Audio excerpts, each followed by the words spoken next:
인디안의 어느 부족에서는 아이가 자라서 성인이 되면 독특한 성인식을 거행합니다. 그것은 야생에서 하룻밤을 지내게 하는 것입니다. 늘 집안에서 부모의 보호를 받으며 형제들과 함께 지내다가 홀로 들판에서 밤을 지내면 얼마나 무섭고 외로울까요? 그러나 그것이 성인이 되고 남성이 되고 가장이 되는데 필수 조건이기 때문에 그 과정을 통과합니다. 한 아이가 그렇게 들판에 홀로 남겨졌습니다. 해가 지고 달이 떴습니다. 멀리서 늑대 울음소리도 들려옵니다. 가족들이나 이웃들과 함께 있으면 낭만적일 수도 있겠지만 홀로, 그것도 밤에 들판에 있으니 두려움 가운데 초긴장 상태로 있습니다. 그렇게 1시간이 흐르고 2시간이 흐르고 또 시간이 흐릅니다. 그렇게 기나긴 밤이 지나고 어느덧 동력이 어스렁히 밝아옵니다. 그런데 그때에 맞은편 숲속에서 부스럭거리는 소리가 났습니다. 깜짝 놀라서 살펴보니 그것은 짐승이 아니고 사람이었습니다. 그리고 그 사람은 바로 자기의 아버지였습니다. 우리는 이 광야와 같은 세상을 살아가면서 긴장하고 조심합니다. 외로울 때도 있고 두려울 때도 있습니다.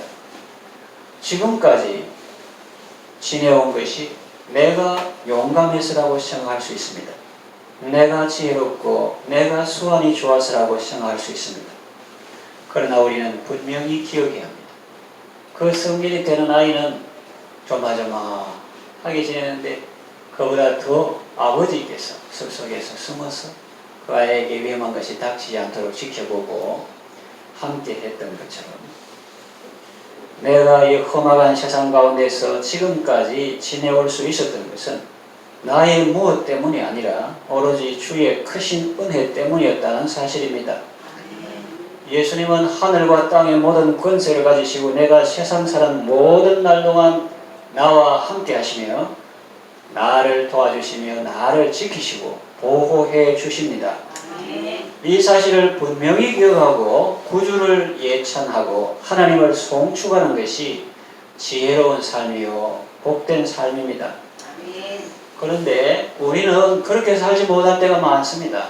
어리석은 삶을 살고 미련한 자처럼 살 때가 많습니다. 오늘 본문에는 은혜를 저버린 한 미련한 사람의 이야기가 나옵니다. 그 사람의 이름은 나발인데 그 이름의 뜻은 미련한 자입니다. 2절과 3절에 보면 그에 대한 소개가 나옵니다. 그는 마온에 사는 사람입니다. 생업은 갈멜에 있습니다. 그는 심히 부한 사람입니다. 그저 부하자 정도가 아니고 큰 부자이기 때문에 심히 부한 사람이라 그렇게 표현했겠죠. 양이 3,000마리고 염소가 1,000마리였습니다. 그런데 그는 완고하고 행실이 악했습니다. 그의 목자들이 갈멜에서 양을 칠 때 신기하게도 아무 사고도 나지 않았습니다. 야생 짐승들이 양떼를 해하지도 않았고 마적대도 오지 않았습니다. 그래서 나발은 재산을 하나도 잃지 않았습니다. 정말로 신기한 일이었습니다. 왜냐하면 당시 그가 살던 시대는 체제가 안정된 때가 아니었습니다. 사람도 요즘처럼 많지 않았던 시대입니다. 야생동물들의 해가 많고 도적의 위험도 많은 때였습니다. 그런데 그 넓은 들판에서 그렇게 오랫동안 목축했는데 아무 사고 없이 그때까지 지내온 것은 정말 기적 같은 일입니다.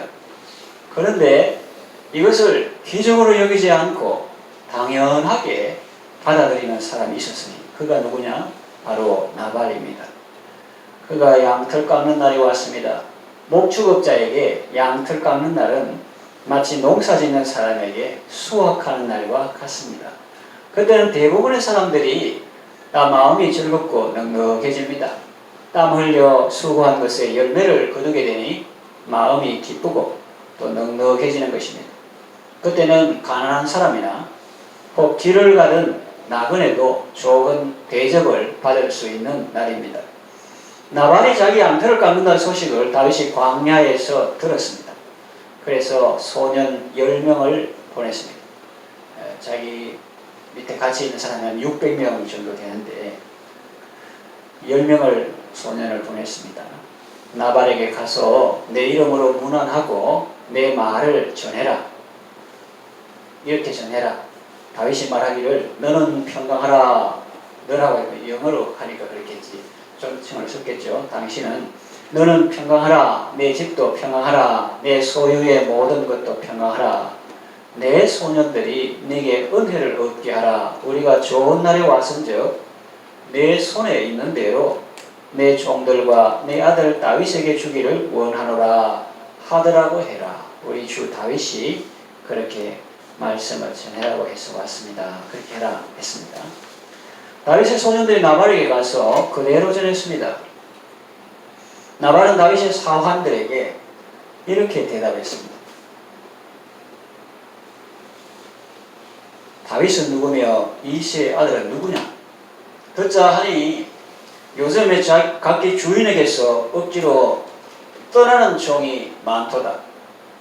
내가 어찌 내 떡과 물과 내 양털 깎는 자를 위해서 잡은 고기를 어디서 왔는지도 알지 못하는 자들에게 주겠느냐 이렇게 말했습니다. 이것은 떡을 안 주는 것을 넘어서 심한 모욕을 한 것입니다.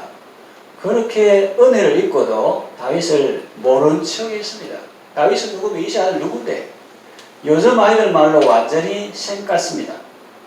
나아가 듣보잡 취급을 했습니다. 듣보잡 하는 것은 듣도 보도 못한 잡놈. 그리고 옛날에 국회에서 누가 국회의원이 그러다가 그 참조인 나온 사람이 의원님 제가 듣보잡입니까? 듣도 못한 잡놈입니까? 이렇게 해가지고 그 국회의원이 아무 소리 못하고 있었던 때가 있었어요.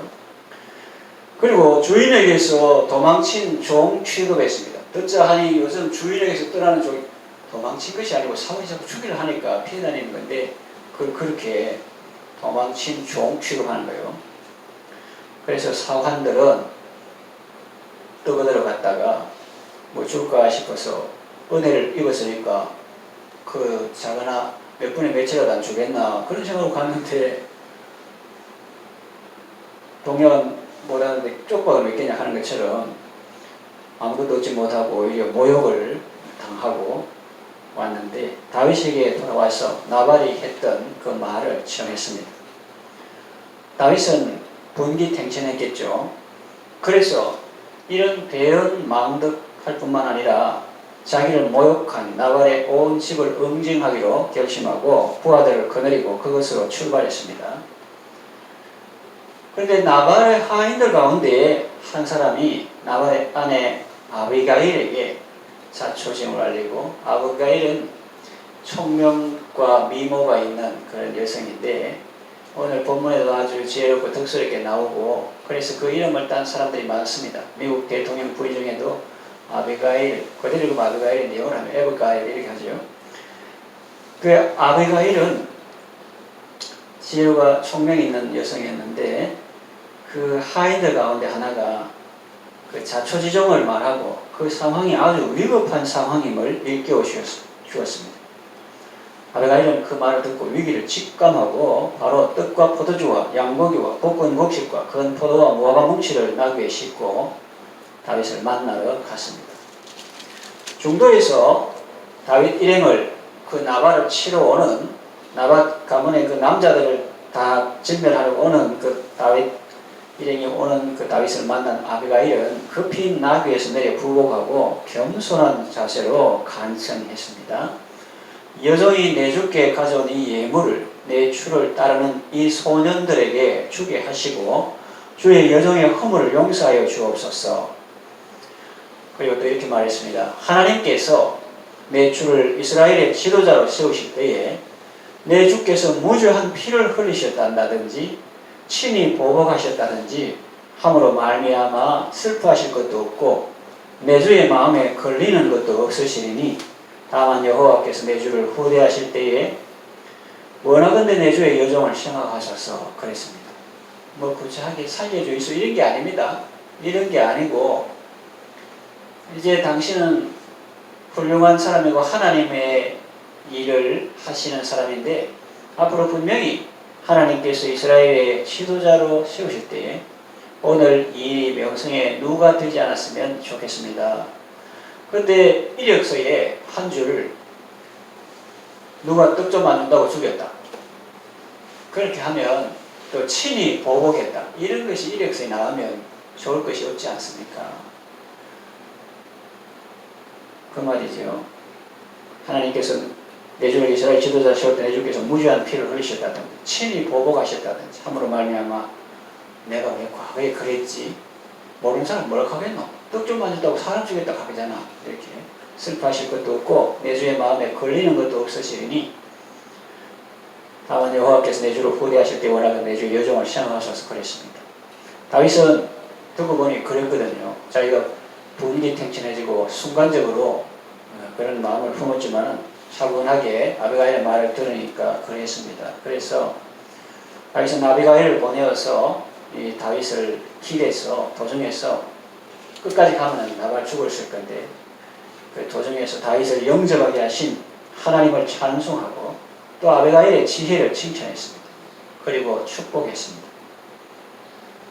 그래서 그 준비한 음식을 받아 다윗은 자기 길을 갔고 아비가일은 이제 사태를 수습하고 나발에게 돌아오니 그가 왕의 잔치와 같은 잔치를 그의 집에 배설하고 크게 취하여서 마음에 기뻐하고 있었습니다. 다윗에게는 그렇게 은혜를 베푼 밤낮으로 울타리가 되어지고 담이 되어지고 그늘이 되어준 그 사람과 부하에게는 홀대하고 무시하고 모른 척하더니 선을 악으로 갔더니 자신을 위해서는 왕의 잔치처럼 풍성하게 했습니다. 아비가일은 아침까지 아무 말도 하지 않다가 아침에 그가 술에서 깬 후에 제정신이 들었을 때 사건의 전말을 말해 주었습니다. 당신은 술 취해가지고 즐겁고 기쁘고 아무것도 모르고 그리 지냈지만 사실 죽을 거기 때문에 다윗이 당신뿐만 아니라 이 집의 모든 남자들을 죽이려고 그렇게 왔다. 그렇게 말하니까 나발은 듣고 보니까 끔찍했죠. 아비가일이 수습하지 않았다면 죽을 수도 있었겠구나 생각하니 온몸에 소름이 끼쳤습니다. 갑자기 두려움이 엄습했습니다. 그는 낙담했습니다. 난 외주에 보면 마음이 죽었다고 표현합니다. 그래서 몸이 돌과 같이 되었습니다. 저도 저번에 교회당 건축할 때 신경을 쓸 일이 많아가지고 막 배가 단단해지는 그런 소화증후군도 해결되는 것도 아니고 그런 시절이 있었습니다. 이 나발은 몸이 낙담해가지고 몸이 돌과 같이 되었다가 열흘 후에 죽었습니다. 우리는 나발이 참 미련한 자라고 생각합니다. 그러면서 우리는 미련하지 않다고 생각합니다. 정말 그랬으면 좋겠습니다. 그러나 그렇지 않을 때가 더 많은 것 같습니다. 다윗은 나발의 목자들이 들에서 양을 칠 때에 그에게 많은 은혜를 베풀었습니다. 이것은 다윗의 말하기도 하지만은 내가 은혜를 베풀었다 하면 좀 신빙성이 없을 수 있지만 그러나 그 목자들이 직접 느낀 것입니다. 나발의 목자들이 직접 느끼고 그래서 나발의 하인 중에 한 사람이 아비가일이 하는 말을 들어보면 나오죠. 그러니까 은혜 받은 사람의 입에서 나오는 거예요. 15절에서 16절 보면 우리가 들에 있어 그들과 상종하는 동안에 그 사람들은 우리를 매우 선대하였으므로 우리가 다치거나 이런 것이 없었으니 우리가 양을 지키는 동안에 그들이 우리와 함께 있어 밤낮 우리에게 담이 되었습니다. 그랬다는 것을 그 하인들이 말합니다. 다윗이 그들에게 담이 되고 울타리가 되고 보호자가 되어 주었다는 말입니다. 그런데 여러분 우리에게는 다윗보다 더 놀라운 분이 있다는 사실을 아십니까?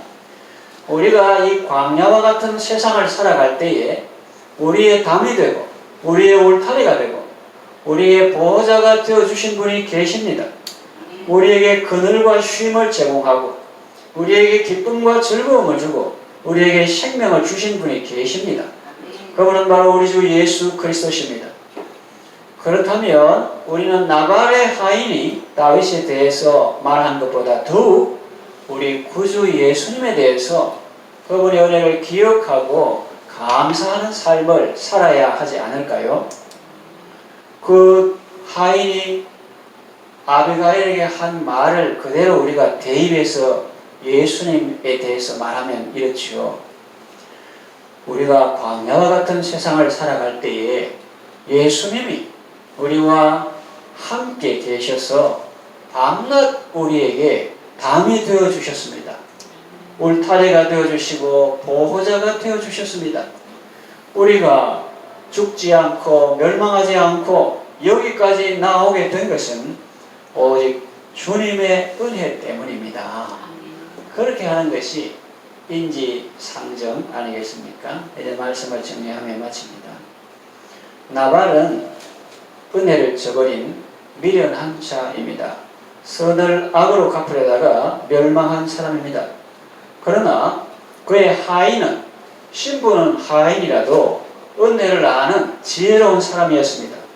그리고 나발의 아내 아비가일도 지혜롭고 총명한 사람이었습니다. 다윗의 은혜도 컸겠지만은 우리 주 예수님의 은혜는 그것과 비교할 수 없을 정도로 큽니다. 연약하고 부족한 우리가 이 험한 세상에서 지금까지 살고 있는 것은 하나님이 우리와 함께 계셔서 지켜주시고 보호해 주셨기 때문입니다. 주님의 은혜를 늘 기억하고 감사하며 구주를 예찬하며 그 은혜에 보답하는 아름다운 삶을 살아가시기를 바랍니다. 기도하겠습니다. 나발의 이야기를 통해서 우리의 삶을 돌아보게 하시니 감사합니다. 주님의 큰 은혜를 받은 자로서 그 은혜를 저버리거나 주님을 욕되게 하는 삶을 살지 않게 하소서. 받은 은혜를 늘 기억하고 감사하며 찬송하는 아름답고 복된 삶을 살게 하소서. 예수님의 이름으로 기도합니다. 아멘.